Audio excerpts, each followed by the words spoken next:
மின் கட்டணத்தை பற்றிலாம் சொல்லியிருக்கிறீங்க. அது ஏன்னா இந்த அரசாங்கத்தை பற்றி எப்படி நடக்குன்னே தெரியல. 5 வருஷத்துல முடியும் போது 5,38,000 கோடி கடன் வாங்கிடுறேன். சொல்லுவாங்க சட்டியில் இருந்தால் தானே ஆப்பிள் வரும்னு சொல்லுவாங்க. நிதி தேவை. கிட்டத்தட்ட 73 ஆண்டு காலம் பல கட்சிகள் ஆண்டுருக்குண்ணே. மொத்த கடன் 5,18,000 கோடி. கொரோனா காலம் நல்லா தெரியும். இந்த பகுதியெல்லாம் தொழிற்சாலை மூடப்பட்டிருந்தது. அரசுக்கு வருகின்ற வருவாய் அனைத்தும் வரி வருவாய் அனைத்துமே வரல. அப்படிப்பட்ட காலகட்டத்தில் கூட 40,000 கோடி கொரோனாவுக்கு நாங்கள் செலவு பண்ணோம். அந்த காலகட்டத்தில் கூட சிறப்பாக இன்றைக்கு நிதியை கையாண்டோம். ஆனால் இன்றைய சூழ்நிலை எதுவுமே இல்லை.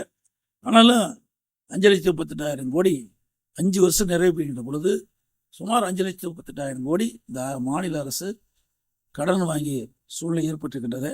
2020-21 அதிமுக ஆட்சியில் இருந்த நிதி நிலைமையை விட 2024-25 திராவிட முன்னேற்றனுடைய நிதியில் 1,38,000 கோடி 1,36,000 கோடி கூடுதல் வருமானம். அப்படி கூடுதல் வருமானம் வந்தோம். புதிய திட்டம் எதுவுமே இல்லை.